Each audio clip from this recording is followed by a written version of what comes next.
What is going on, everyone? Welcome to another episode of Ink and Insights, your weekly comic book highlight review show where we talk about all the comics that we read from the previous week. I'm Eric from 9 Panel Grid, and with me, as always, here is Stu from Dr. Doom's Fan Club. Stu, what's going on, man? What's up, brother? Good to see you. Always glad to be here with you on this beautiful. It was a gorgeous day weather-wise in my neck of the woods, and man, what a new comic book day we got today. So, yeah, man, it's been a great one. Happy to be here, bro. How are you? Hell yeah, dude! I've been looking forward to Wednesday since last Thursday, basically, man. I know, It's been I know, right? weather's been crazy over here, man. Like it's been topsy-turvy. It's gone from like basically like 55, 60 up to like 85, dropping back down to 60 like over the next couple days here. So like it's a little bit wild and crazy. I'm not sure if I'm ready for the hot weather yet, to be honest, man. No, I I'm kind of definitely like not. these cooler temperatures. Yeah, I think we got 80s on the horizon here in the next week, and I'm definitely not ready for that. That can go somewhere else. I'm Yeah, yeah, I think I know exactly where you're talking about, man. But yeah, these comics, dude, I think we both were able to hit up the shop here. This might be, and I feel like we say this a lot, but this might be the strongest week, at least on paper, right now. We'll be able to dive into that a little bit more, but just looking at this stack, this like monument of comics that I have sitting next to me to plow through, it's awesome. I'm really excited, man. Yeah, and I think like this week that we're going to talk about right now was also ridiculously stacked. You know, trying to choose books for Yeah, this week was a tall order because there was so many bangers, man. It's a great time to be a comic book fan. So all yeah, things absolutely. all things aside, as we're about to get into, but Yeah, exactly. Well, I think it's a sign though that the comic book publishers, they're trying to end their fiscal year strong, man. March has been outstanding. I think it's been the strongest quarter, that it's the only quarter we've gotten. It's been a really strong quarter though, of comic books. But we're talking business here, and I think it's only appropriate that we kind of keep on that train here as we talk about a little bit of news that's dropped recently here. It's been ruminating, right? There's been this like building of news articles and news items that have been popping off. I figured it would only be appropriate that we actually do talk a little bit about Diamond comic distributors here as we knew them, maybe, but maybe not as we might know them in the future. As of yesterday afternoon here, it was announced that bidding had ended and Alliance Entertainment was the by far highest bidder to take over what was announced to be the vast majority of Diamond's assets, which is a culmination of a lot of things. They have Diamond Select Toys, they have their distribution centers for comics in the United States, they have toy distribution and comic distribution over in the UK as well. And I'm sure I'm missing things. There's a plethora of things that they have basically going on under the umbrella of Diamond comic distribution. So I guess I wanted to kind of go over the timeline of events that have happened here and kind of get your thoughts on this because it feels like just yesterday, honestly, that they'd yeah. filed for the Chapter 11 bankruptcy, right? I feel like we were just talking about this stuff and kind of ruminating over what this all meant for everything because Lord knows we've been griping and moaning and we've definitely been hit by our delays for sure, directly resulting from Diamond and the issues that they've been going through. So looking over these talking points here and the notes that we've had, I guess let's kind of talk about like your experience right now. Like what's been your experience with Diamond and some of the troubles that they've been going through? I mean, sure, like everybody else, I'm going through delays at the shop and things like that. You know, I mean, it's definitely been, but stressful. I think on my shop and on us as consumers. But yeah, this is all moved fairly quickly for me. You know what I mean? I didn't Hmm. I didn't realize it was gonna move this quickly. So this was kind of surprising to me that it and the just kind of like the nature of how this gentleman, I forget his name, who owns Alliance, kind of found out about this. He doesn't have much knowledge of the comic book game. It seems like, so it's going to be interesting to see how they move forward and what changes he's going to bring about. I know he wants to go public with the company, and it looks like he's definitely trying to diversify and make it profitable. So I think it's going to be telling for the price point of comic books. You know what I mean? I think that's definitely going to be on. I think that's going to change in some way, shape, or form. You know how drastic that is, I guess, remains to be seen. But yeah, man, I don't know. It's good. I guess I'm excited. I'm cautiously excited, I guess, as you would put it. You know what I mean? Or cautiously optimistic. I do hope that Image, you have it down there that they filed that objection. I do hope they get their money. I know that they're debating, they're going back and forth with Diamond about how much they owe them, and that they don't even have their books right. They think the amount is far. Diamond's trying to settle with, I think, on $25K, and Image, I think, is saying it's north of $70K, at least $75K. So I do hope that gets resolved in a way that's fair to Image, because I don't think they should be held, or victimized or held accountable for Diamond's poor bookkeeping, which has been, I think, a fact that we've seen time and time again with how they deal with these shops, and the invoices and things like that they send out. But yeah, I don't know. It'll be I'm kind of walking on eggshells, I guess, with this news. You know what I mean? I'm happy, but at the same time, I wonder what it means with somebody who's not necessarily well versed in the comic book game, and maybe not a lover of books, is more worried about making a dollar, what that's going to mean for the price of comics. Because I don't think I think Diamond was not making as much money as they could have been on some of these comics. So yeah, well, and that's something that I picked up on as well. Also, shout outs to Heidi McDonald at the Beats. Almost all of my information came exclusively through her articles in the website, thecomicsbeat.com. So make sure that you check that out to get even more information on all of this stuff here. But one of the things that I wanted to talk about that you brought up here as well is just kind of the unknowing nature of Alliance Entertainment. And one of the things that I noticed about them is that they seem to be a company that is primarily working in like the toy manufacturing, markets, right? And kind of really pushing that stuff primarily in the United Kingdom. So you can definitely see the correlation as to why they became partners and why they wanted to take on Diamond Distribution, because it opens up a lot of different avenues for them to push their own product, in way more markets now, while taking on the other parts of their own business, or, the comic distribution part as well. What worries me is that looking into the background of that company, what we can see is while they were technically profitable, they've been going on an acquisition spree. They've been basically just picking up company after company after company after company. And it's all through venture capitalists. It's all through, kind of angel investors, kind of like fronting the bill based on all of the promises that Alliance is making here. Being that in the place where I live, which is like startup tech bro company, like extravaganza, I can tell you about 10% of those things actually come to fruition and work out the way that they were intended, right? Like, I think we've all seen Shark Tank, and we can see like the telltale signs of like when a company is really doing good or when they're doing good on paper because of XYZ. It looks like they're doing well on paper based on some of the acquisitions that have taken place here. I don't know what that means for them as truly as a company and running this kind of business. So it reminds me.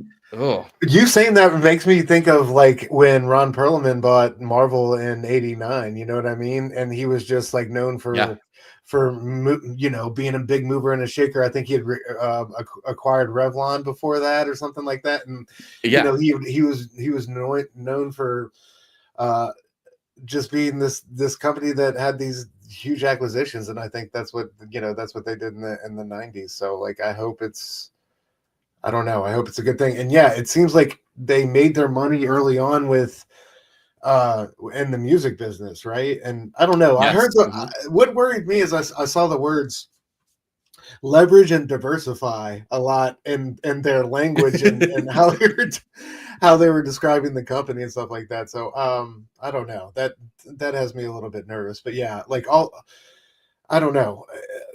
It does seem like they're just a big fish trying to buy up little fish. And I don't know, man.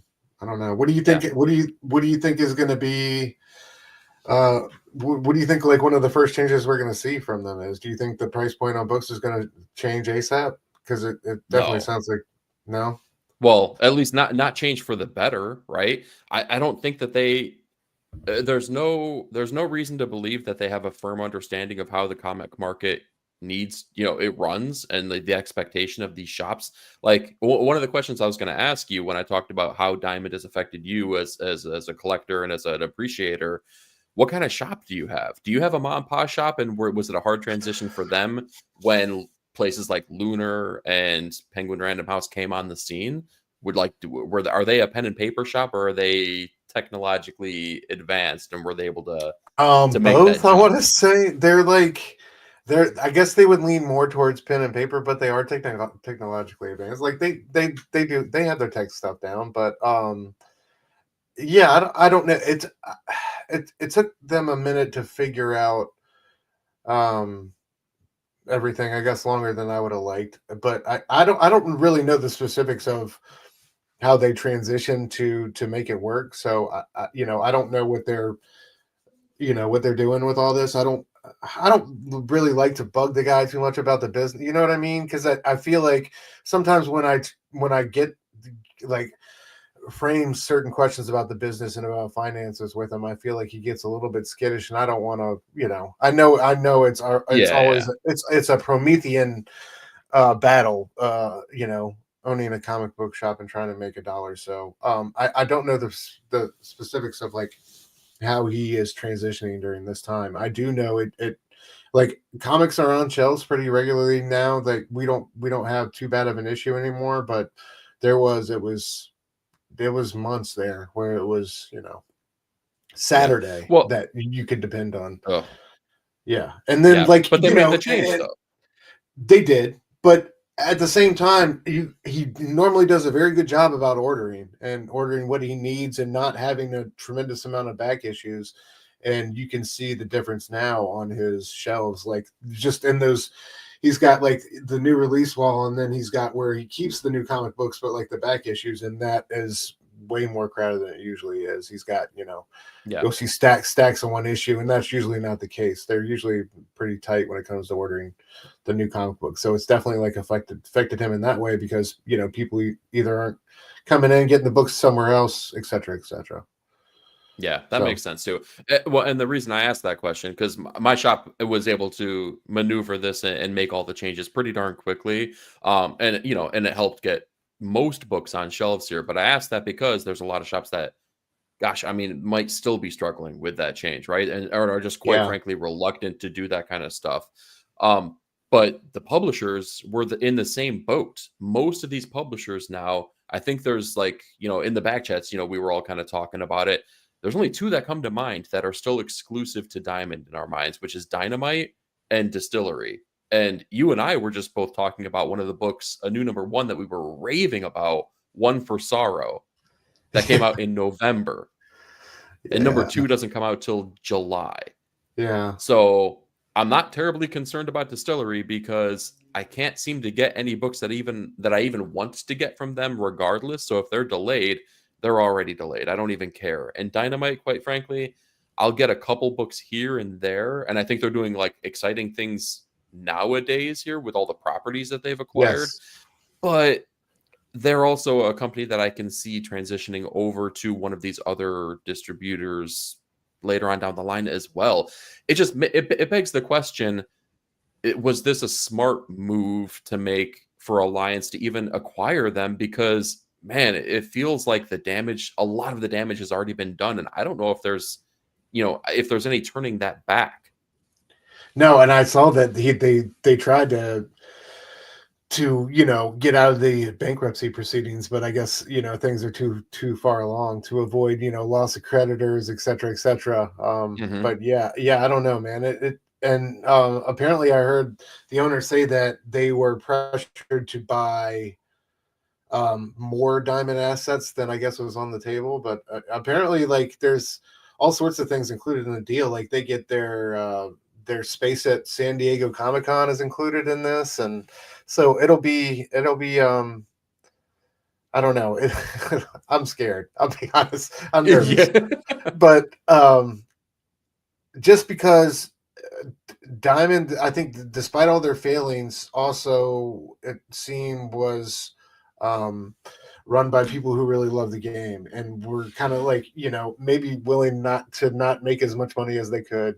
And I'm not saying that they didn't have huge issues business practice wise and organization wise and getting their book straight, but at the same time I feel like during COVID they were really one of the reasons why comic books were able to hang on, and they've been around for forever. So I am glad that they are they want to keep like the infrastructure and the people they have that already have these existing relationships in the industry, and that does make me feel better. But I will say that I think overall I'm definitely nervous. I'm glad that a deal got done, but I'm definitely nervous moving forward as to the future and what's going to happen. Well, and the last talking point that I had on this, on this topic here, which I thought was interesting, I didn't necessarily put it right out on Front Street on the slide here, but the last piece of the puzzle here that we've gotten so far is that Image Comics has filed this objection to the proposal of this, right? And I'm sure that there's, plenty of reason. I wasn't able to do a deep dive on it here. I do know that there was, objections over, like you were saying, the amount of debt that they stated that was owed and how much they say is actually owed to them. But one of the sneaky things that was happening on here, again, private bidding was happening to acquire Diamond. And one of the people that had an extraordinary amount of interest in this happened to be one Todd McFarlane. So I find it's interesting that Image Comics is filing this objection here. And maybe it's nothing, right? But maybe this is also a final push to say, hey, you already owe us X amount. Maybe, maybe we pay you X amount. We wipe this debt off. Yeah. Then Todd is a happy boy. I don't know. That would have been the headline of the year, man, if Todd had bought Diamond. And that would have been like, man, that would have been, I feel like, incredible for the industry. But yeah. Yeah, that would have definitely given me way more confidence in Diamond as a distributor or whoever they would, eventually turn into after they were acquired. So absolutely. It would be interesting, and there's clearly more pieces of the puzzle to come here. This is not over by any stretch of the imagination, man. This is still an ongoing journey. So buckle up. Yep. Yeah. Yeah. Yeah. All right. With that being said here, why don't we go ahead and dive into our very first issue of the night here. We're going to kick things off tonight with Zatanna #2, written, drawn, colored, all by the fantastic Jamal Campbell here, with letters by Ariana Maher. Dude, this issue blew me away. I remember sitting down and reading this issue. It was the first thing that I read out of last week's comics. And I remember finishing the book and I immediately texted you and I was like, Zatanna was amazing. It was absolutely amazing. I'm blown away by this book, dude. Through every facet. We were coming off of the heels of this really great mini series with, was it? Oh gosh, why is the name blanking on me? Javier Rodriguez drew it. Bringing Down the House? Yeah. Yeah, bring down the house. They tend to bring down the house. Bring down the house. Thank you. It was absolutely fantastic. In fact, my hardcover should be in next week. I was like, there's no way this is going to be able to live up to that. There's as such big shoes to fill coming off of the heels of that, and I feel like it's still Zatanna, but it's almost like it's singing a different song, but it's still equally as good. Like it's doing all the things that I would really want from a really great DC comic. And Jamal Campbell, like, man, he's just surprising the heck out of me. The artwork totally makes sense. I would anticipate it. I still feel like it's like he's taking it to another higher level, but the writing is totally astounding me. It's got this really nice mystery feel to it. It almost has like a little bit of noir vibes to it as well. Like this is almost playing out like a detective story, even more so than like a lighthearted, fun, magical kind of story. You already know, like I said, I texted you. I said, this is absolutely stunning, man. What were your thoughts on this issue? And like, well, the first couple issues, in fact, like how are you enjoying this? Yeah, likewise, man. It's like you said, it's a tall order to follow up what Tamaki and Javier did with Edson. What up, by the way, bro? Good to see you. Oh yeah. in the chat. Good to see you, brother. That's an Yeah, I thought, such a great book, but then like I was hyped to see this was coming out. Huge fan of Jamal Campbell way back since Far Sector, and obviously killing it on Superman lately. But yeah, just so great to see him flex that writing muscle here. And like you said, it is incredible. I love how he pulls from all these corners of the DC universe with Detective Chimp and Blue Devil. Fantastic. I love the back and forth between Blue Devil and Zatanna in this episode, in this issue. It was great. oh yeah. And, this other like demon world that's attached to the sword and how that presents itself throughout the book. Whether I love that scene after she came bursting into the Oblivion bar and they took care of her and got her in bed or whatever, and she was having that cup of tea, and there was the hand coming up out of the cup of tea, right, and like grabbing her throat. It was so freaking gnarly, man. And then yeah, like that panel you have in the top right, like all these things that she's seen this vision, with the dead members of the Justice League and everyone she loves and cares about there, like demonized and some sort of like hellish dimension that is haunting her, and zapping her strength, zapping her magic. Her magic costs more, so it's like you said, it's such an intriguing mystery, and the action and the bombast from Campbell, the color work, like everything he's doing here is freaking gorgeous, man. So I'm so here for it.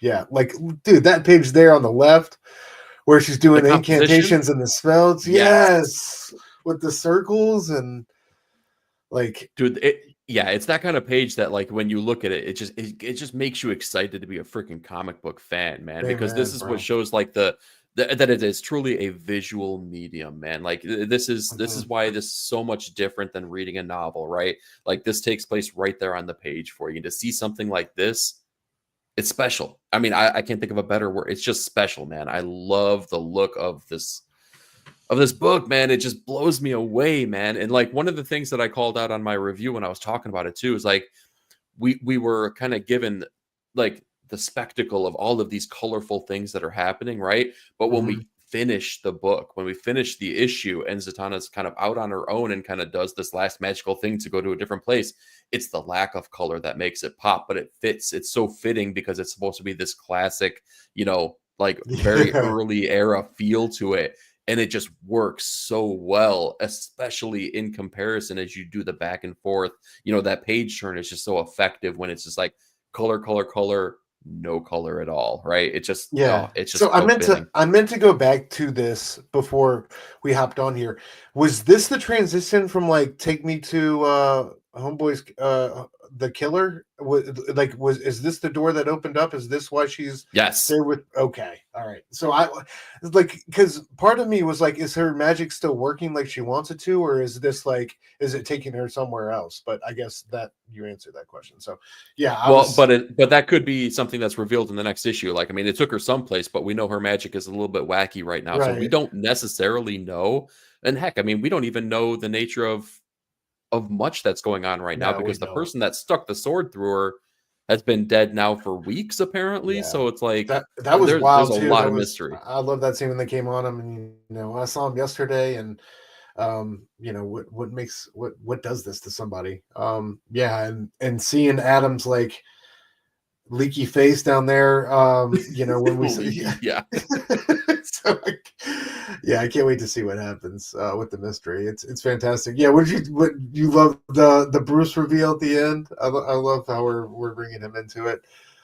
I didn't expect it. I can tell you that much. When we got there, I was just like, whoa, well, wait a minute. What does that even mean then? So, but again, that's the sign. Like if they deliver on the promise at the end of each issue, if they keep doing that, that's what's going to make this a really fantastic run on a comic book. So I don't know. I'm just so pleasantly surprised by my reaction towards these issues, man. This is great, man. DC is just they're doing the right thing. I mean, they're just like the entire universe here, even the ones that don't resonate with me, you can see that there's an effort behind it. And it's just, Absolutely. DC is just where it's at, man. If you're talking superhero comics, even outside of because this isn't necessarily super heroic, but big two books, man, just hit up DC. Like For that's sure. where it is right No, now. they're steamrolling it, and I'm so excited to see. I like this friend group that they set up here, and all these people, we've already seen their vested interest in their friend. So I can't wait to Hmm. see. She's already chained up Blue Devil. She doesn't. Adam's died. She doesn't want anybody else to get hurt because of her. But I can't wait to see how the part they're all going to play, because they're obviously all intrigued about this mystery that's happening to their buddy, and yeah, I can't wait to see how they're all going to help her out, whether she wants their help or not. So Yeah, and if you needed a third opinion here, we got Nick hell Comic yeah, Culture what up, saying brother? he loved this issue, man, because he has Yeah, great taste so as good. well. So good. Oh, here we go. We got Sal hopping in here with us as well. Here, my DC pull list is definitely bigger, right?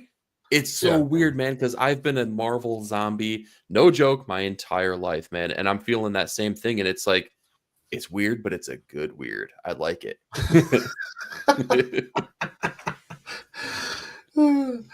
Yeah. All right, man. Well, that does it for Zatanna. Let's jump into the first indie book of our books to present this week here. This was your suggestion here, man, but I totally second it. Out of Alcatraz, #1, written by Christopher Cantwell, art by Tyler Crook, colors by Jordi Belair. I really like the colors on this issue, in fact, Absolutely. and lettering by our boy Haas, Haas. great Scotsman Hell How. Like, guys, if you want to know if it's a good book, if Haas is on the letters, like, that's what a brand, if it's a quality book, if Haas is on the letters. So yeah, dude, he has teamed up with fantastic people. So like, I mean, yeah, it's like it's definitely a good sign, man. It's good stuff, man. But let's dive into this one.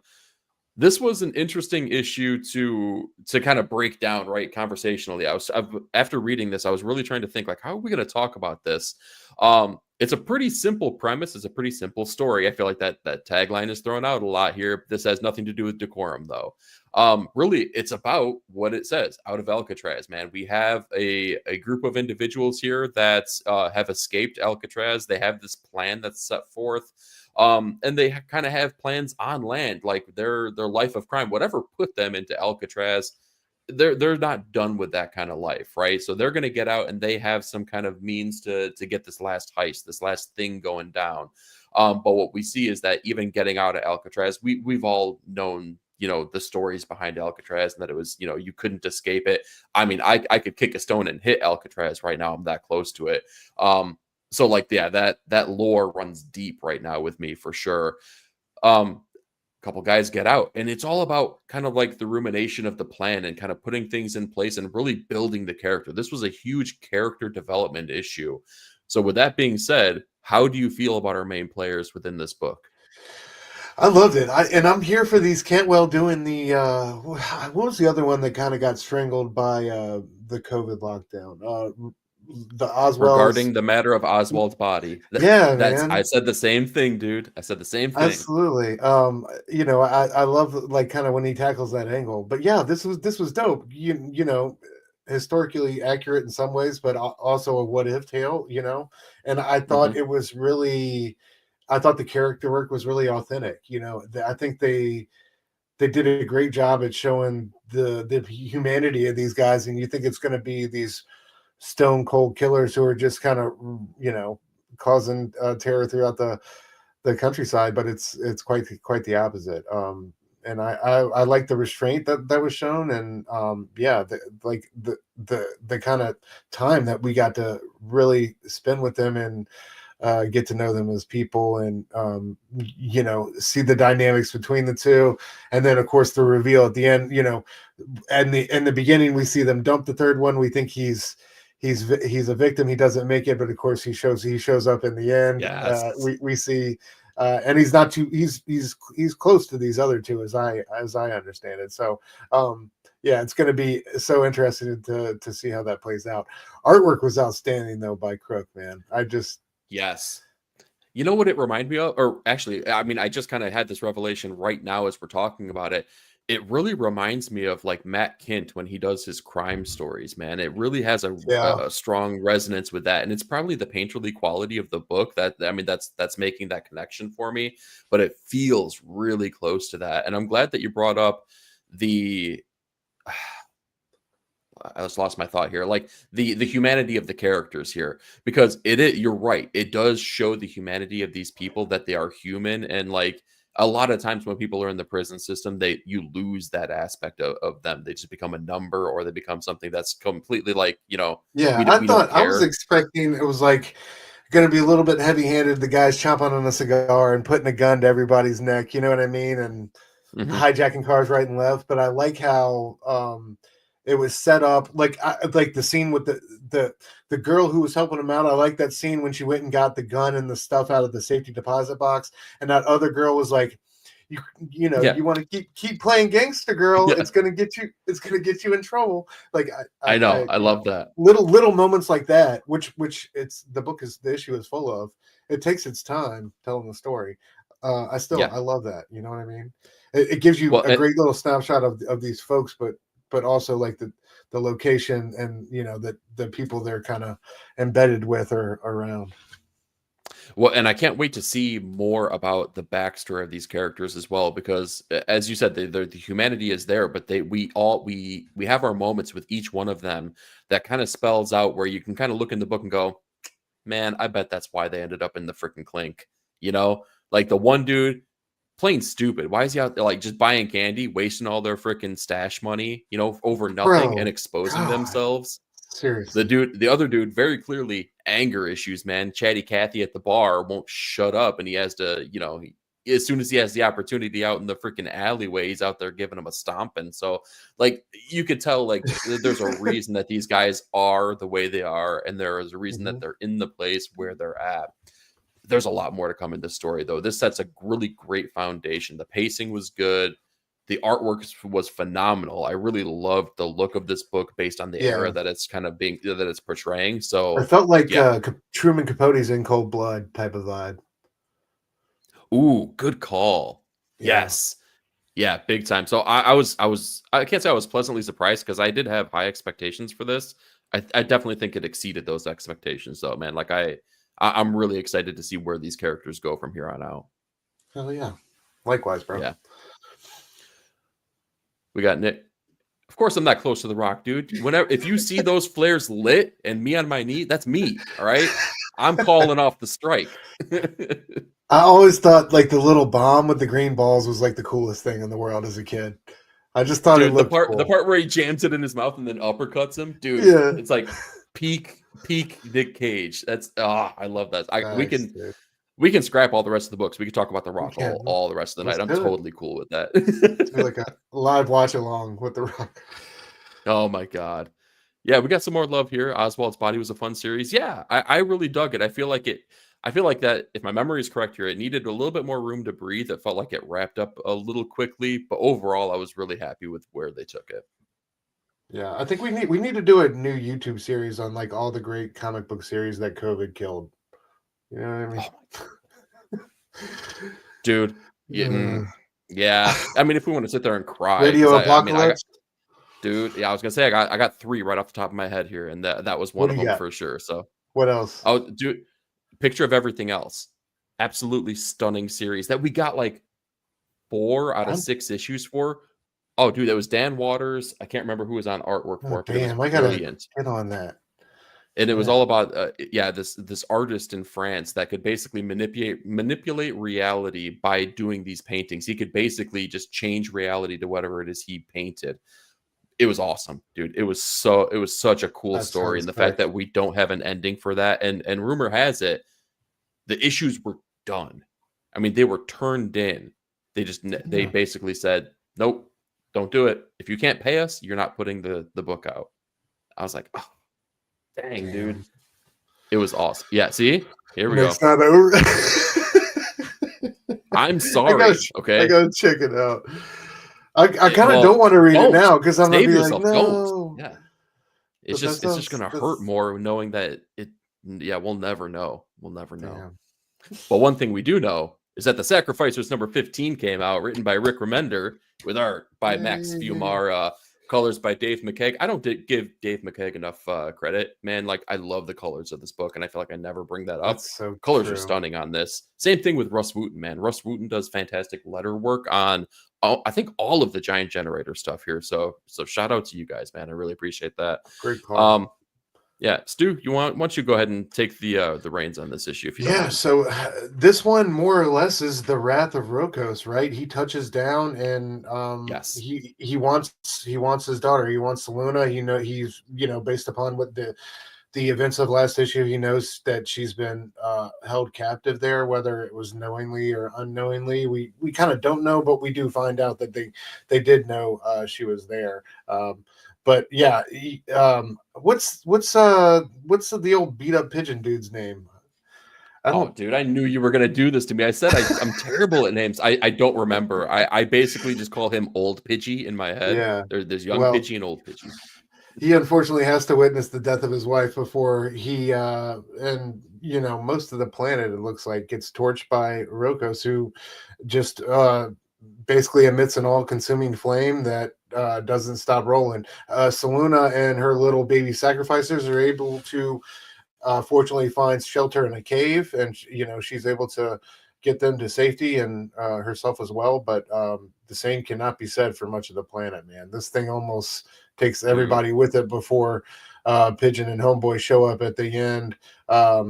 We get also a great sequence with the workers of the forge. Do try to they all kind of like form this man-made mountain, this tower up to Rokos, and surround him. All the workers, those clay workers, they kind of surround him and make this this ball of clay of the substance they're made of, and try to extinguish his flame, but that does not work. Unfortunately, though, at the end, what is he comes out of the thing, who dares call my flame? We see Pigeon there with Homeboy. It's time to sacrifice you, motherfucker. We're gonna give the power back to the people. So it's gonna be our mighty showdown, dude. I got to say, dude, the artwork by Fiumara has been incredible, but seeing his Rokos was like what made me first fall in love with this book way back in issue 1, and seeing this issue, all just the way his face, and it reminds me of that ancient piece of Greek art, like the gold mask of Agamemnon. Like the way he looks is just it's so powerful, dude.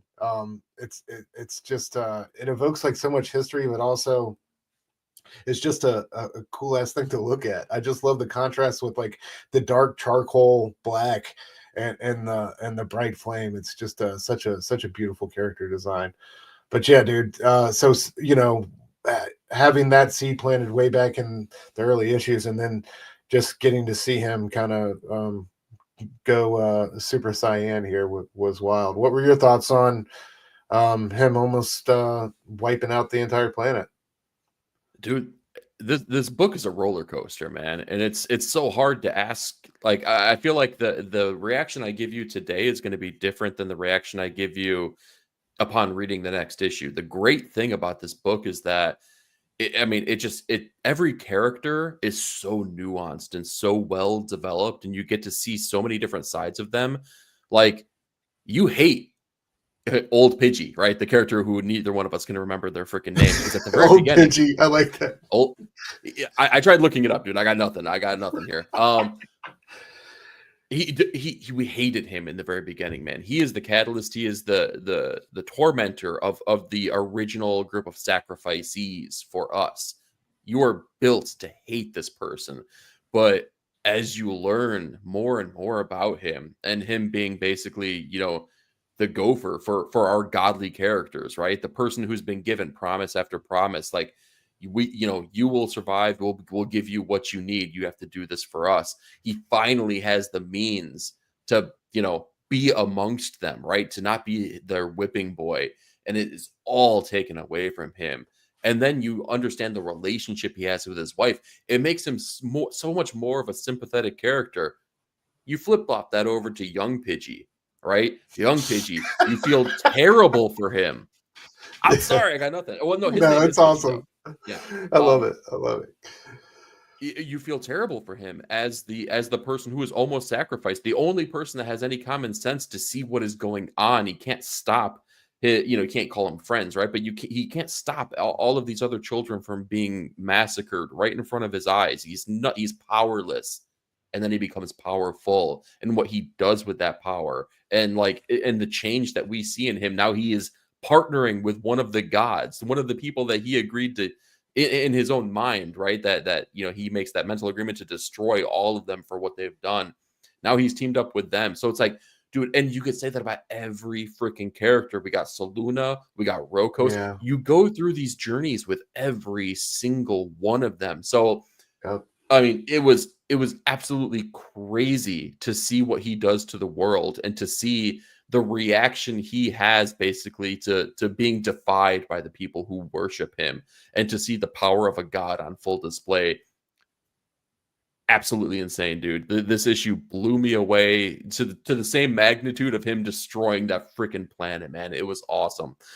The only downside with this, the next issue doesn't come out till September. I know, I'm so depressed. So I was like, wait, awesome... because I was like, oh, this is because I remember reading, Rick's like afterward, like, thank you so much, we'll see you and whatever, and I was like, wait, what? And then exactly. I read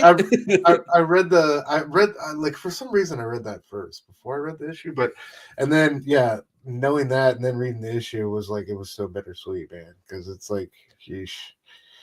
Dude, if you're gonna go out on a break though, what a freaking way to go out, dude. It's like, I mean, you talk about like, this is like the Infinity War snap of this, like where we're stuck waiting for the next event to happen, and we have years to wait, and it's like, oh my god, like just thinking of the magnitude of what could be happening between then and now. This book can go in so many different directions, and it will, because they've proven that they can go in any direction and make it satisfying too. It's the best part about this book. It's just so nuanced in every facet. Facts. Yeah, I can't wait. And they've done a great job with the fill-in artists like Arajo and all the other. It hasn't been that many, Max has covered a great many of these issues, but they've done such a great job keeping the aesthetic consistent, and it's just such a beautiful world, man. Like what I would give for one of those the sacrificer maps and the title pages that you get, like the original art for that's just got to be so gorgeous. I love those pages. I'm a sucker for maps, dude. Like same, bro. Same, right? That would be so awesome. Yeah. Oh my god. Well, we had a couple people sneak in here. Let's go back over to the chat here, see what people are saying here. Sacrifices pick of the week, dude. Yeah, man. Again, we had talked about this at the jump, man. This was a really strong week of comics. This was definitely a contender. I think this was like my third pick overall here, but I mean, it was right there in contention. There was so many. That's what we're saying. There's so many bangers though. It was tough last week. Yeah. Oh, I'm almost afraid to say it. How is your Sean Connery impression? Does it sound? Is it good? No, I don't even want to. No, to the Rock. I can't do it. Welcome to the Rock. You got to put the Rock. Yeah, I can only do the Indiana Jones version of him, where I can only really say one word. Like, like if you do an impression, you got to like say a word that triggers you to be able to do an impression of a person. For me, with Sean Connery's Junior. That's pretty good. That's pretty good. The dog's name was Indiana. You got the little Scottish roll on that one. You know what I mean? A little bit. Yeah. But you got to have that magic word. That magic word, Junior. There you go. Don't know. Dude drops a planet-sized Independence Day checkmate. Yeah, dude, no joke. At least the worshippers in this case were a little bit more sound to what was going down. We didn't have idiots with signs on top of a building, looking forward to the decimation that was coming up here. So, we got Omega Slice hanging with us here. Omega, always good to see you, buddy. Happy New Comics Day, bro. Dude, look at this. We got Greg. Greg, what up, bro? Good to see you, man. I bet you got those purple gloves on right now watching the show. Oh, yeah. What we got here? Omega. Remender's been kicking ass. Been waiting months for the last issue. Yeah, see, and that's another thing, man. Like, Gromitz has been gone for so long, man. I'm stoked. I'm so ready for that one. Even though it's the last issue, like, I'm so ready to see what happens with those two characters. Yeah, killer artwork, killer. Giant Generator. Another, like, of course, Ghost Machine and all those other ones, but oh yeah, bro. Oh yeah, I think we're gonna get him. I think Fraction's gonna bring him back, man. He's bringing back that bright, vibrant Batman. I think we got purple gloves on the horizon, bro. We might. But yeah, Giant Generator, freaking killing it, man. Across, what do we got? Grommets, we got this. Dust to Dust, man. All right, that's okay. We don't talk about Dust to Dust. We love you, JG. JG Jones is the man, though. I know what else. Tin Can Society. Tin Can Society. Seasons, yeah. Like all of these are like contenders. They're all amazing comic books, man. Giant Generator, they do it right. Holy Roller, yeah, Greg. Really good call, Greg. Yeah, it's been amazing. It's just so great to see this guy's growth and continuing to level up and give other people opportunities now. It's just, I was thinking back on just loving like how much I loved his first finding him writing Venom and Flash Thompson as Agent Venom and like all those Marvel books that he's I think Uncanny he's still X-Force, dude. Still criminally underrated on that. His Captain America stuff is great. Like, you know. Oh, Dimension Z? Hell yeah, dude. Hell yeah. Yeah, and then giving Sam Wilson the shield and yeah, man. Just so many great books. So yeah, such a legend. Dude, and to think that, you know, at the time, like basically as COVID hit, there was a lot of things going on in his life. Like Deadly Class had just been, like TV show Deadly Class had just been canceled. Yeah, you know, I think his father had passed away at the time. Like he was talking about hanging it up and not doing comics anymore. And that would have been an absolute like tragedy for the landscape of comics, man. He's a top tier creator. He might be a writer that ends up on my Mount Rushmore of comic book writers, man. I think that highly of him. He's got a free ticket, man. He has a new comic out. I will buy it. And the respect and financial consideration he shows his artists, like, you know, listening to some of those, like when he was on Ink Pulp talking to Matteo Scalera about their approach to publishing Black Science and how, you know, yeah, it took longer in between like these editions, but that it was worth it to make a product that's going to last forever. And, you know, how, you know, they were opting to go with that over money, but, you know, also making sure that, you know, his people get paid and looked out for. I don't know. I just really appreciate that. You know, because I feel like, especially if you're going to be running your own imprint, that's the type of guy you want to have in the driver's seat.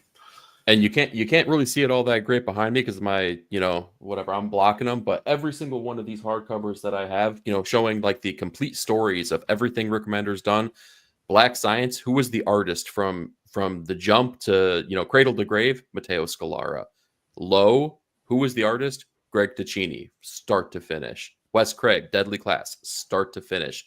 He'll take breaks for sure. Yeah, Seven to Eternity. Jerome Pena, so good.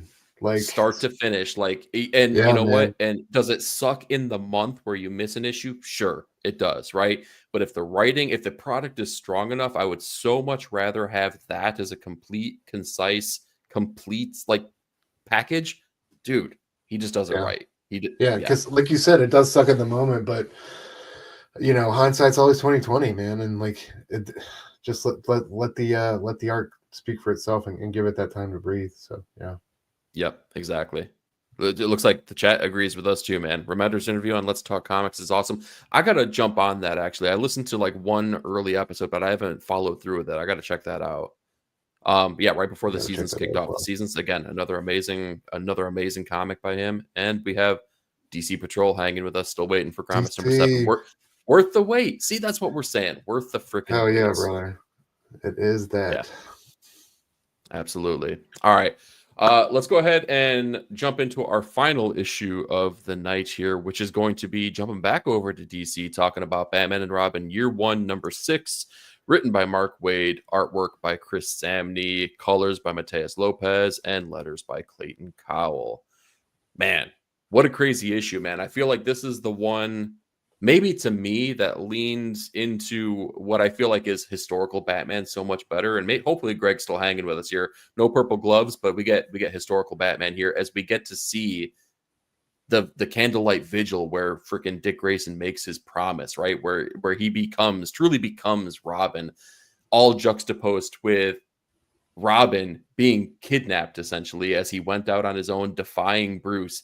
And Bruce finally, like, you know, we kind of like have seen the relationship strayed to the point where they are completely separated at this point. But now we see that this, you know, this event is pulling them back together. You can kind of see the tenseness in Bruce and like the understanding of the circumstances and the reality that they're both in now that Dick is in real freaking danger, man. And he is making every effort to go and freaking find him and to save him. Man, I loved the onset of this issue and kind of the premise that we were delivered here. First impressions, man. Like, what did you think of kind of the onset and the stakes that were at play?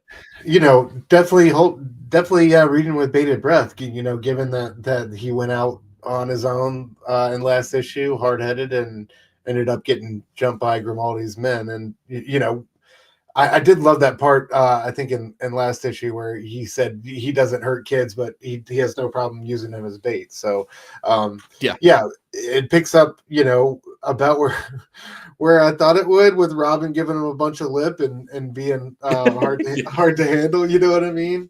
But yeah, I completely agree with what you said about the historical Batman. It was cool to see.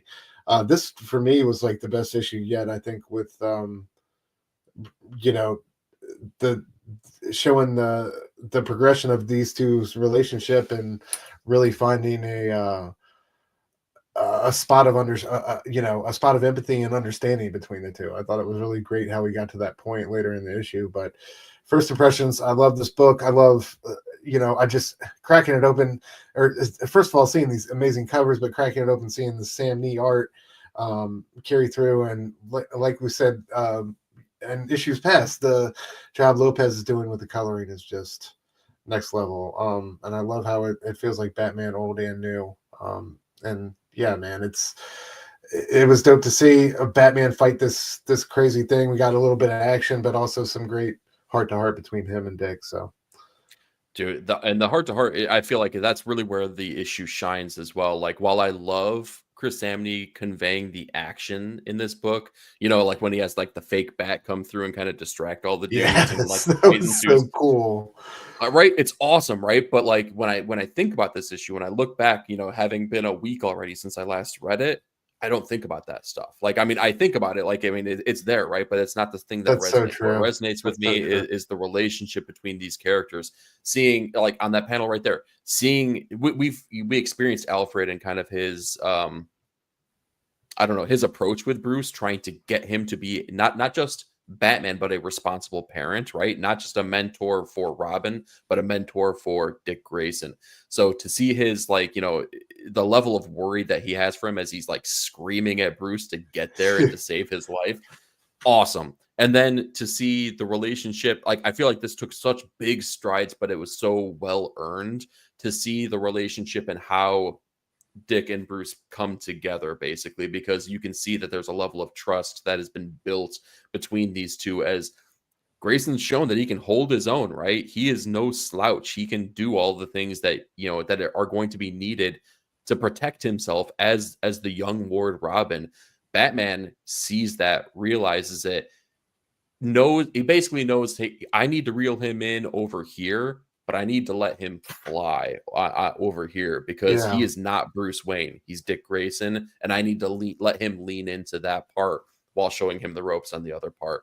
Like when he calls him, like, oh, what was it? Like, I think he says like undisciplined or something like that, or disrespectful or something. And he like totally pushes back on it. And you can see that like Bruce is actually happy over that fact. I feel like there's a couple different moments in this book that they're able to do that.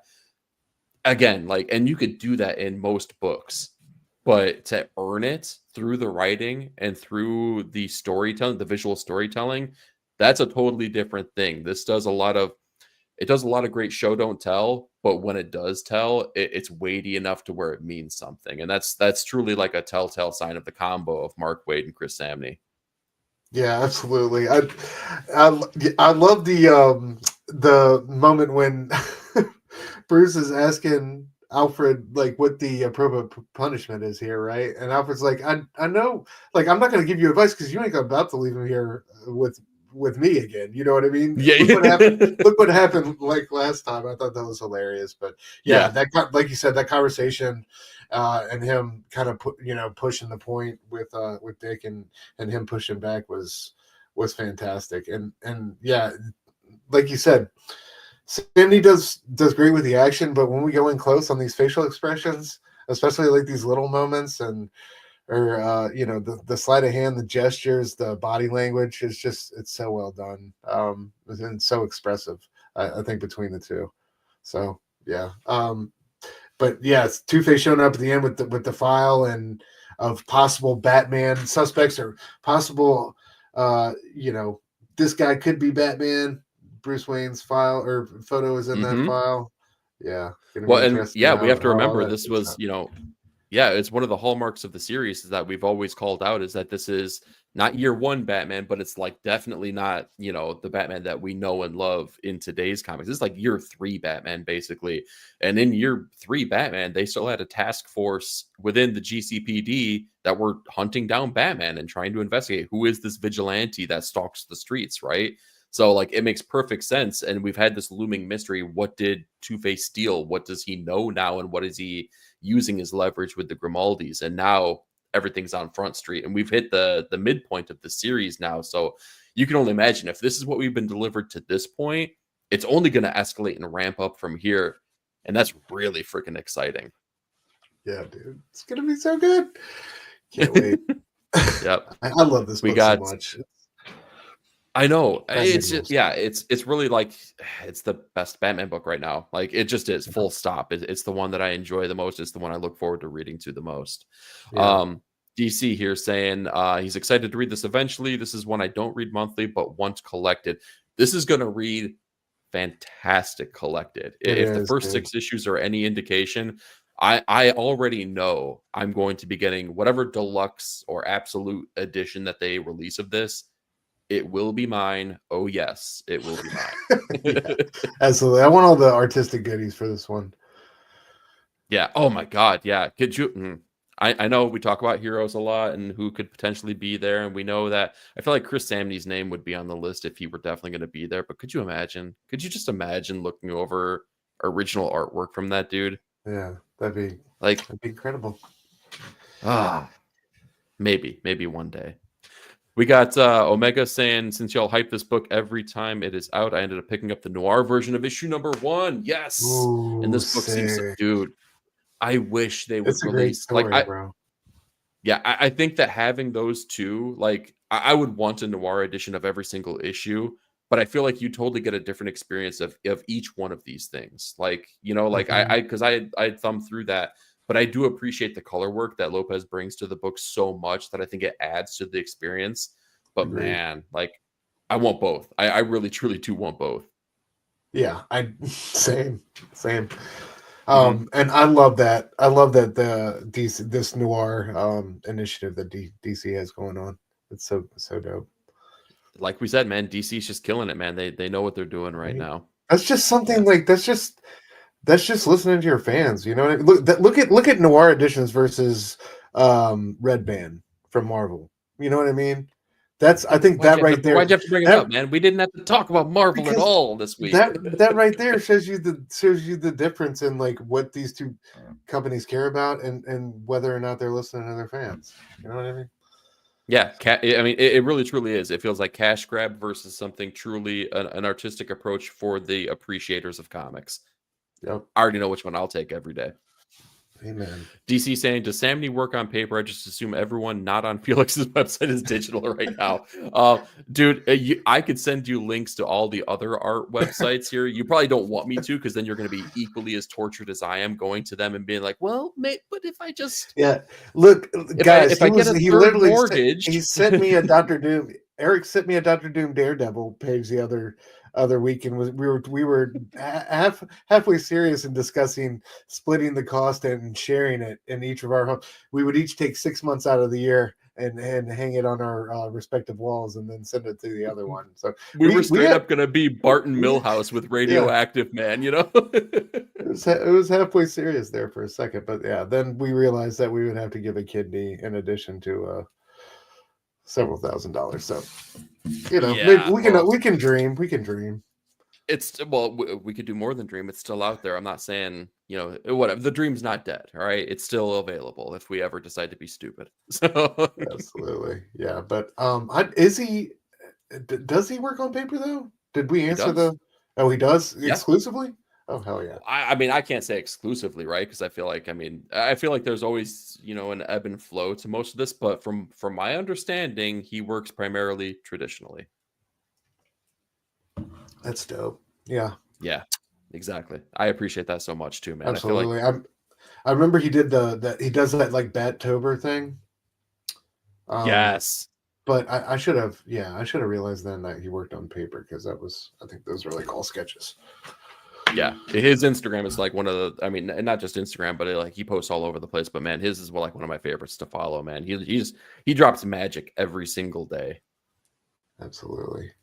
Yeah, but we ended this week with Batman and Robin specifically because we wanted to showcase a new segment here that we got called "It's the Little Things" here. So Stu, why don't you go ahead and tell us why this single panel from the book that we were just talking about, resonated with you so much?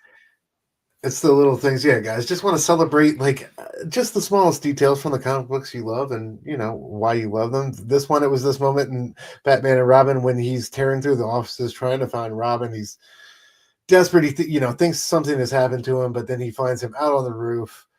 And I love just like this straight smirk, that like the single line that Samney gave us. It's got this hint of a grin to it, but it's also he looks pissed off, enough to he's still got like that Batman scowl to it. I think it's just such a beautiful little scene.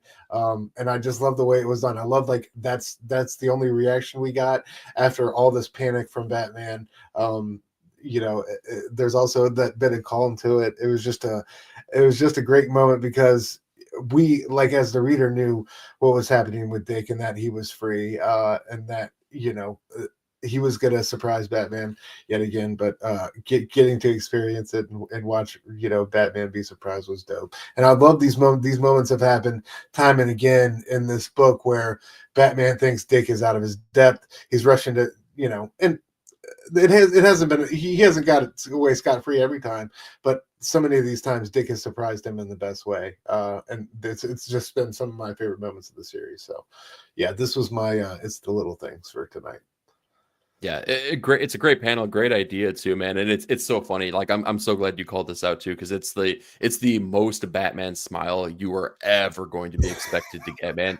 He cracked through the exterior of the bat just enough to get the tiniest little smirk. You could sense the pride coming off of Batman. He's just like, this kid, man. Yeah. This kid's got something. And I love how Sam Neill gave him there's no curve in his smile. It's just it's two like kind of like perpendicular lines almost. You know what I mean? Like with his little cheek muscle and then his mouth. Yeah, the cheeks just pull back just a bit. It's so good.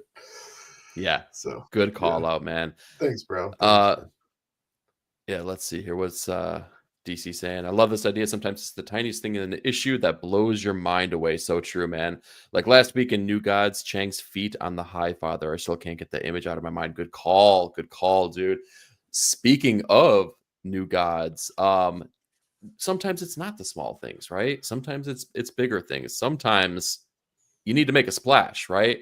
So we want to showcase a splash page that came out here from the previous week here that blew us away as well. Stu, why don't you tell them about this New Gods page that you chose? I forget this character's name already. Jesus Christ. It's not Jesus Christ. I can guarantee that. But I had no familiarity with this super awesome archer character in the New Gods pantheon. Did you? Up to this point? I am not. I'm a New Gods. I'm a noob god. So like I don't know. I have no idea whatsoever. Dude, this was awesome. So we have the assault going on New Genesis, and this god damn it, I'm gonna have to look up her name. I know. I'm looking it up too. Don't worry. It's like, okay, thank you. I'm sorry. I should have came more prepared for that one. But yeah, she's holding down essentially one entire swath of the battlefield by herself. One crucial landing site, right, and trying to repel the landers, and she's able to do this with this this like this magic archery. I don't know how to Dude. sorcery with arrows, we'll say. And she like literally blots out the sun with all these arrows made of like light and energy constructs. It looks like. I see what you just did there with the arrows and blotting out the sun. I see you, Stu. I know what you just did there. Yeah, go ahead. The character's name? Shadowfall. Yes. Shadowfall, and that just sounds badass. Like I know, right? Yeah, so we all need a Shadowfall in our life. Absolutely, and I'm guessing it has something to do with blotting out the sun with a hailstorm of deadly arrows. But it was so dope to see her repel this like huge horde coming to land on New Genesis, and it was cool to see the whole family kind of stick together and repel at least the first wave of the attack. They're going to have to really summon. They're going to have to really level up and for the fight they have coming. But this was really dope to see them kind of not get steamrolled and be more of a because I was worried when they rolled through Apocalypse that New Genesis is really in trouble. But I guess New Genesis has their shit together with an Apocalypse. I don't know who's in charge of planetary defenses on Apocalypse, man. Somebody needs to answer. Somebody's got to answer to Darkseid. Well, that's the question though. Yeah, Darkseid ain't around, so like it's kind of just dogs and cats living together, mass hysteria, right? We don't know. Yeah. That's why things are so bad right now. So. Yeah, all of them, any one of them running through the tunnels in that previous issue could have stepped up to the plate. That's all I'm saying. Everybody, you want to prove yourself to dad, right? Yeah, it's just a bunch of parademons. Like he's like Bill's like, I ain't gonna do it. You gonna do it? Like, no, screw that. You know what happened last time I asked him for a raise? Yeah. Yeah. You think I got 3 arms instead of 4 for like no reason whatsoever? Jesus. Seriously. But yeah, this was my splash of the week, man. I almost went with the other one of the horde landing on the planet earlier by Evan Cagle, but yeah, this one was just as badass, and I just love seeing learning about this character and seeing her in action. Yeah, dude, like that's the best part about New Gods too, is like the bombastic nature of it, right? It's a Kirby creation, for God's sake, and I feel like they know that, they respect, like they know the assignment, right? Like, and they're delivering on that, but making it digestible. It's just, yeah, this book is just a treat for the eyes every single freaking issue, and not just with Cagle either. The ancillary artists, right? The fill-ins for those couple pages, the guest artists that we get, man, each one of those is just such a treat, man. It's like such a freaking treat. So. Are we gonna can we say more about DC? Just pick up DC books, man. There's just you're gonna be pleasantly surprised. It's All right. Moving on here, we have comics of futures past here. We wanted to be able to showcase some of the back issues here that we know and love here. Specifically, though, comics that came out on the date that we are actually having these discussions here. We jumped ahead in the future a little bit here. We're talking about comics that were released on April 2nd. We're going to showcase Uncanny X-Men 132 here, written by Chris Claremont with artwork by John Byrne. This is the onset. This is kind of like, it's kind of sort of not really the Dark Phoenix saga, but this is the beginning of the Hellfire Club, their manipulation of Jean Grey, making her the Black Queen, and really the kickoff of what makes her, or kind of what entices the Phoenix Force to have this dastardly, I don't know, viewpoint, right? To that desire for all of the things, not just the good things in life. Claremont and his bondage, man. Claremont and his bondage. Is it Claremont though? Is it Claremont or is it Byrne? I don't know. It's Claremont, man. Claremont's putting everybody in bondage gear, bro. Like throughout. You think there's notes on the page, just like more bondage, Byrne? I mean, maybe. Maybe, yeah. I think more bondage could have definitely been a Claremont note on that issue.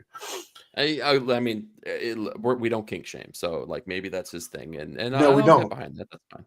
Yeah, absolutely. That's cool too. The man likes leather. this issue has a couple cool things working for it. So not only is it kind of like the jumping off point for what will become the Dark Phoenix saga, this also gives us our iconic image of Wolverine in the sewer. This kickstarts his very first solo adventure, as the next issue from here is Wolverine like just going on a rampage here through the Hellfire Club, trying his best to knock out every single person and save the X-Men, right? This is his first solo adventure. Man, Byrne doing Wolverine is something special, man. Like, and I didn't appreciate it enough when I was younger because I was so like ingrained into that Silvestri, Jim Lee, like that's my Wolverine, that's how I like it.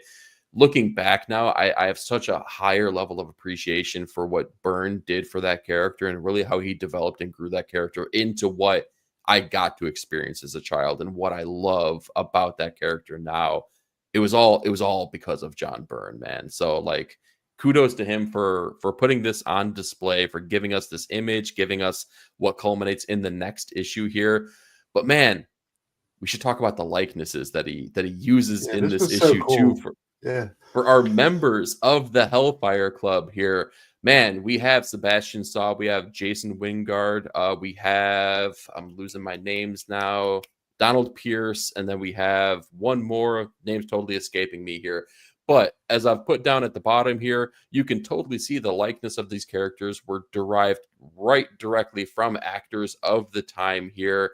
Most famously being Peter Wingard, Robert Shaw, Donald Sutherland, and the late, great Orson Welles. Seeing them side by side, man, it's crazy. I kind of want to time travel and have an MCU back in the 60s and 70s and see what this Hellfire Club could have truly been like with these actors, because I feel like that would have been a bunch awesome. Yeah. I don't know how tight they would have been on security. Yeah, but yeah, it would have been crazy. They would have been all drunk and passed out by the fire. Oh, you act like that doesn't happen nowadays. Come on. Like, I mean, come on. I want it. I want that in my life. Let's make it happen. Even if you got to just cut little parts of movies out here, let's see if we can splice and dice this up. Deep fakes exist. Somebody go make this for me, please. But Comics of Futures Past here, we want to showcase some of the back issues here for the dates that they are released here. So again, I thought this was a stupendous start to kick off here for the new segment that we had. Yeah, I second what Edson said. That Wolverine image also. I have that card set, dude. From then till now, that Byrne image is all time. It's iconic. And one of the things I wanted to add here, but I didn't have room. But dude, the episode of the X-Men cartoon where they actually do this story, they replicate these things. Not like, the images like directly, but like the storyline and the look and the feel of all this stuff, including Wolverine in the sewer. They replicate that so well in the cartoon. So like, as if you didn't need another excuse to like go back and watch those episodes because X-Men 97 is still out there. Like, dude, yeah, you got to spare half an hour, go watch an episode of X-Men. It's awesome. Yeah, they did there's some really good comic book adaptation, like straight up issue adaptation. They did a that Weapon X Lies and Videotape one. I remember that Wolverine issue. That was like where they're going to like the set. It's like the stage, the studio stage with like all his old memories, and it's like that's the one with Shiva, right? Yeah, Shiva and Silver Fox. Yeah, man, that one is like so well done. Heck yeah, dude. Yep. Oh, I love that cartoon so much. Love Wolverine. Wolverine was like everything. Still is such a huge character in my comic book fandom. Oh heck yeah, he's top tier. He's I mean, it would take a lot to like knock him off of that. Yeah, I feel like if you grew up in the 90s, it's hard not. He was in your top 3. It's for you to tell me you grew up, if you were reading comics on the reg in the 90s and Wolverine wasn't in your top 3. I don't know. You know what I mean? Like, he was too cool. Everybody loved him. Like nobody really hated Wolverine.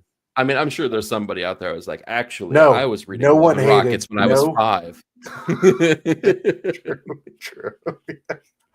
Yeah. Like, sure, I was not that cool. Yeah, I didn't get counterculture until I hit college, man. That's when I was a square. I was a square daddy until then. Yeah. Same here. Yeah. All right. let's talk about our covers of the week here, man. And I'm going to kick things off with this fantastic DC, no, Jason you Shawn didn't. Hold Allen. on. No, you didn't, DC. You loved him. I don't What? believe you. No. I don't believe you. Yeah, I was just to prove it. Tell me you don't have an X-Men 25 in your collection. I cannot believe that a comic collector. DC was counter. Oh, so you were counterculture before, like as you were the guy reading Love and Rockets at 8 years old then. So he was hipster counterculture. He was counterculture before it was DC. Cool. So hell yeah, too cool for school. Hell yeah, DC. All right, go ahead. Well, that's what makes him unique. I appreciate that. I know, right? Yeah. So can you imagine being like a 10-year-old and being like, "Fuck Wolverine"? That's just so punk, man. Dude, that would be a bold statement to make on the freaking playground. Like you would not get away with that in the elementary school that I went to. No way. That's badass. The only worst thing you could say is like you like Cyclops more than Wolverine. Like that, dude, you're gonna get into a fight if you say something like that. So forget it. Yeah, oh, here we go. Sure. He was all about Image. Okay. Oh yeah, bro. All right. So he was more of a Ripclaw fan or maybe a Warblade fan than Wolverine. And if that's the case, I can get down with that. I can see that for sure. Image rules. All right. Detective Comics here, cover by Jason Shawn Alexander. I wanted to showcase this one, man. This is wild, man. Like I love his artistic approach. I feel like this brings like kind of a Sam Keith almost feel to it, though, man. I really dug the look of this. It feels a little bit left of center off of his normal style here. So to see a little bit of experimentation, pretty darn awesome. I also wanted to show Ben Harvey here, issue of Psylocke. Since you won't let me talk about Psylocke anymore on the show, I figured I had to sneak it in somehow here. You brought in the thick cover, did you? Why not? There's nothing wrong with that. Nothing wrong. No, there's absolutely nothing wrong with that, sir. Yeah, really dug this this cover, the issue here. Psylocke also still a pretty darn good book here. Yeah, read it if if you'd like here, or just appreciate the covers. Who said that we can't talk about it on the show though? You're trying to paint me out as there's only authoritarian. I brought Psylocke to the show. I can say that much. So take from that what you will. Fair enough.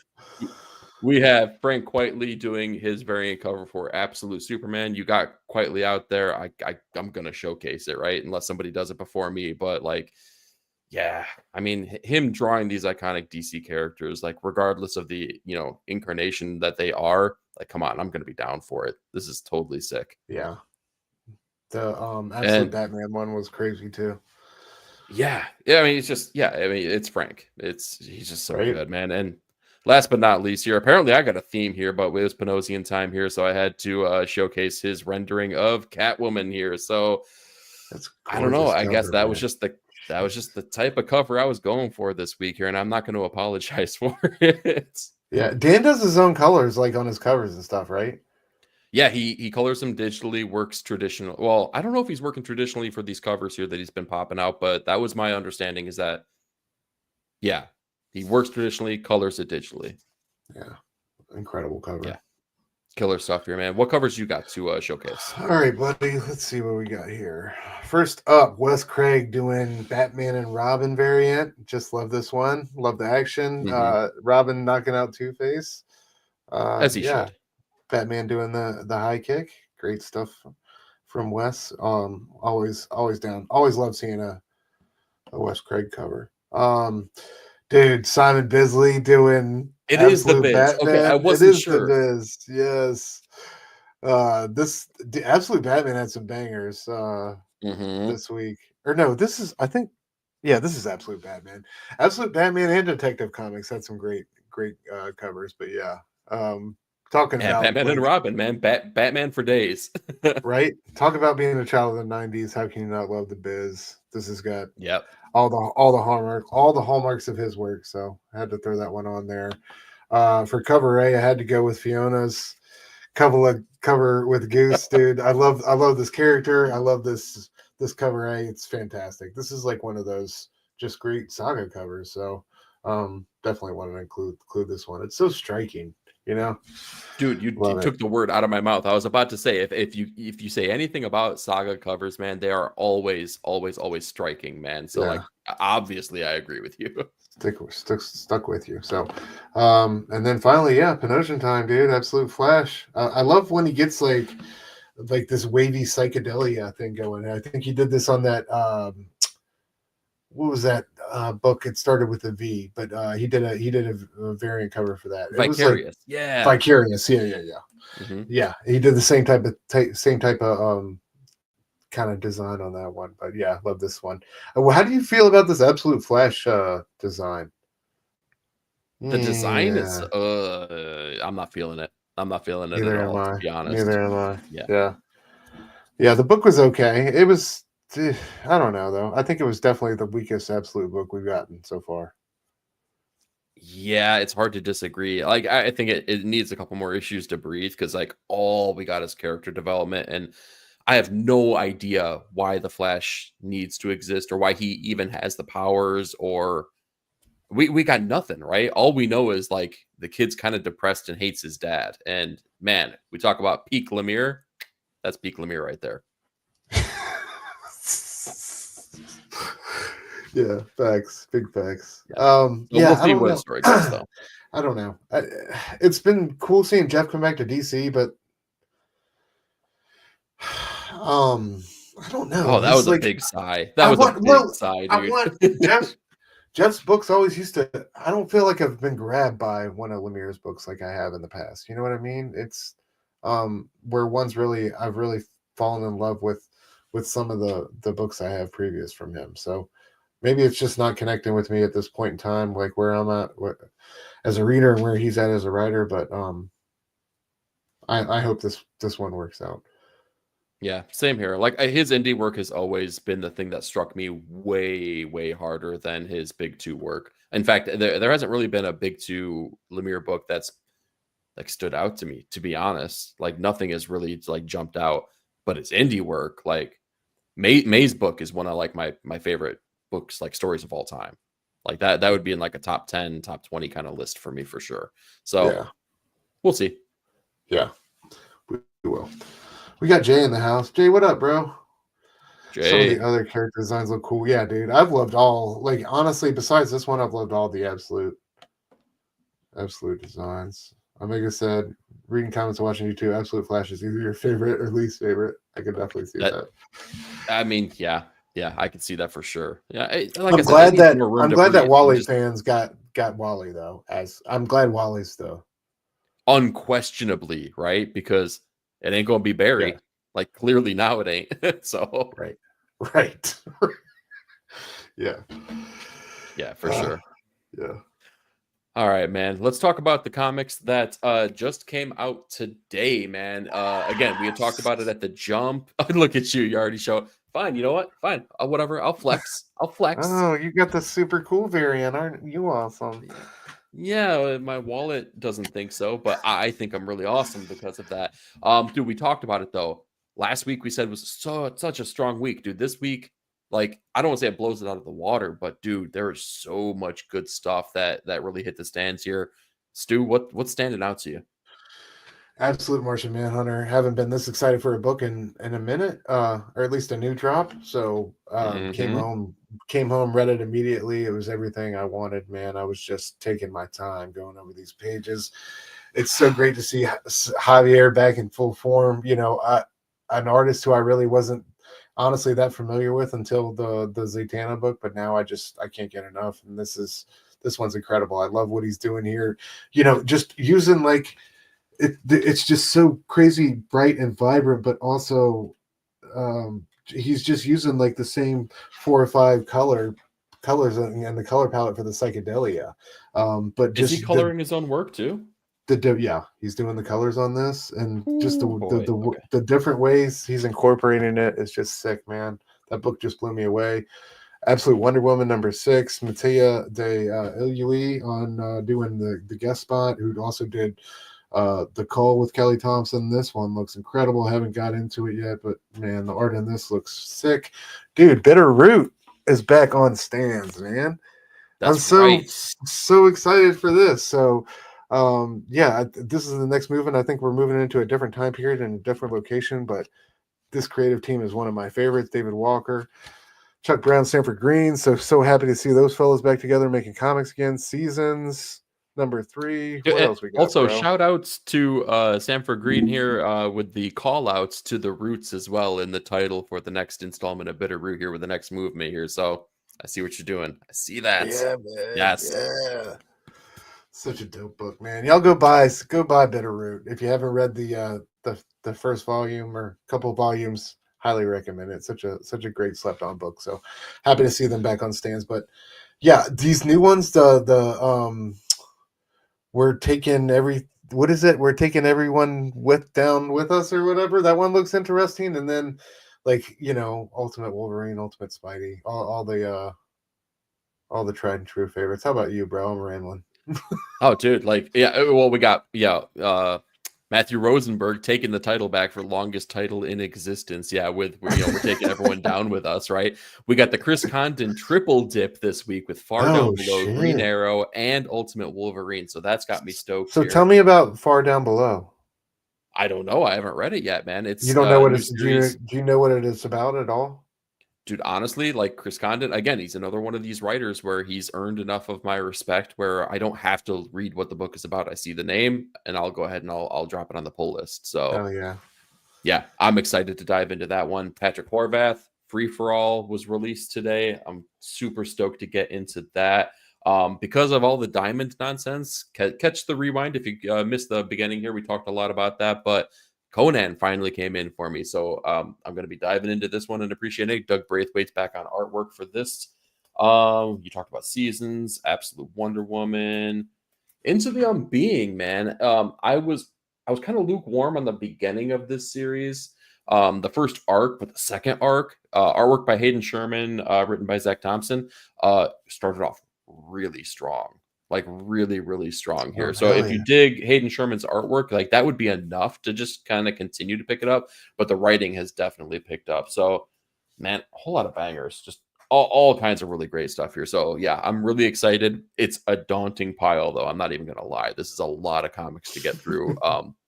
But I'm equally good problem to have. A good problem to have, right? Exactly. Yeah. All right, Jay man. Says, I do that with Kyle Starks. Yeah, if I see his name, I'm reading it. Hell yeah, Kyle's the man. We all have our writer. Like who's your premier, either writer or artist that you could feel that way about? Man, that's a good question. I feel like there's right now it's probably Dennis Camp. Dennis Camp has made the list. Dennis Camp has definitely made the list. Like I'm definitely get down with that, dude. With like each issue of Ultimates and 20th Century Man, he's doing some really interesting things. He's got I think the most Grant Morrisonian brain of all comic book writers right now. So I'm really curious to see what he does in the future. But there's so many tried and trues. But man, what? Are you serious? I'm really excited to know that now because oh man. All right. Yeah. I'm sorry. Continue. Tell me about but I mean I think so many of the established names that people really bank on, like Ron B and like you said, Condon, and there's names. Kyle Starks is definitely a name for me as well. There's there's definitely like names that definitely established themselves, but yeah, like out of these new the newer wave of cats, like Dennis Camp is definitely a name that I'm looking out for in the future. So, and it's just great to see him doing work all over.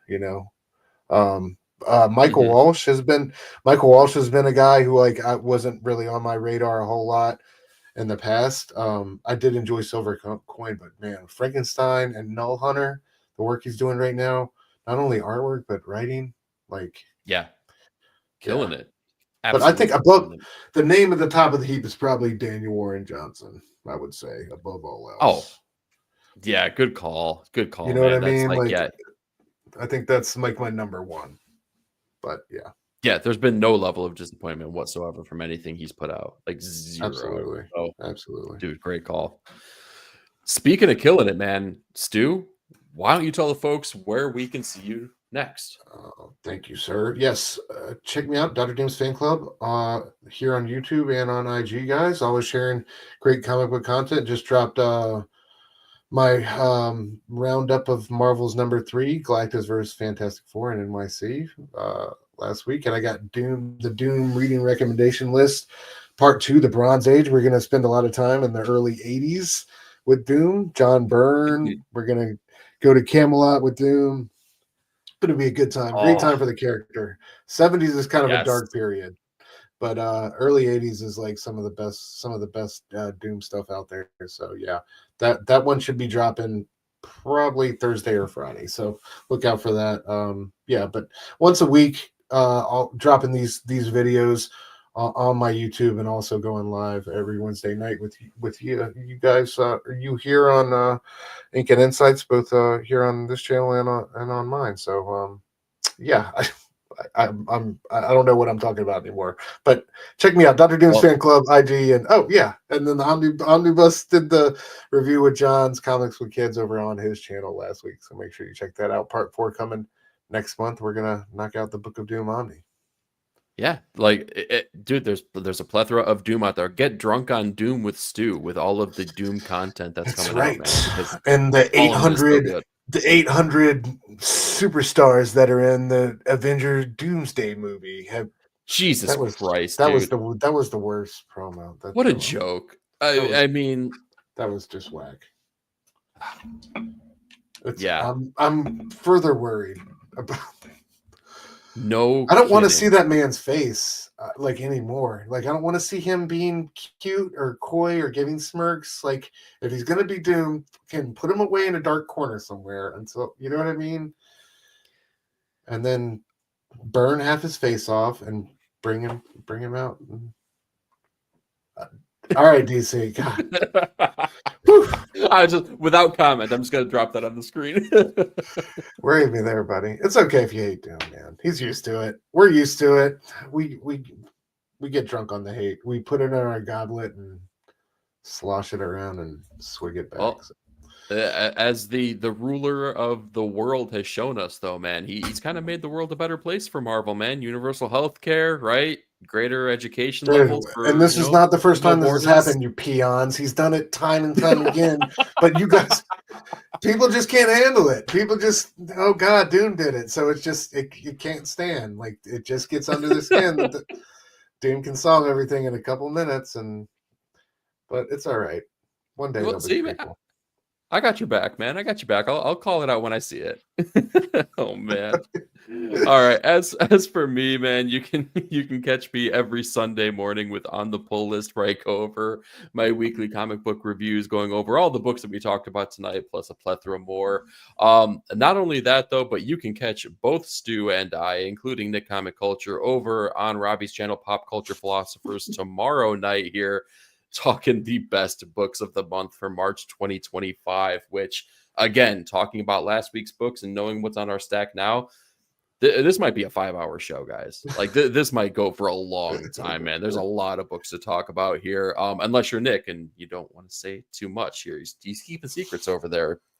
We'll find out what's going on here. But that does it for us, everyone. Thank you so much for hanging out with us. We appreciate you. Have yourself a fantastic week, and we'll talk to you later. Station.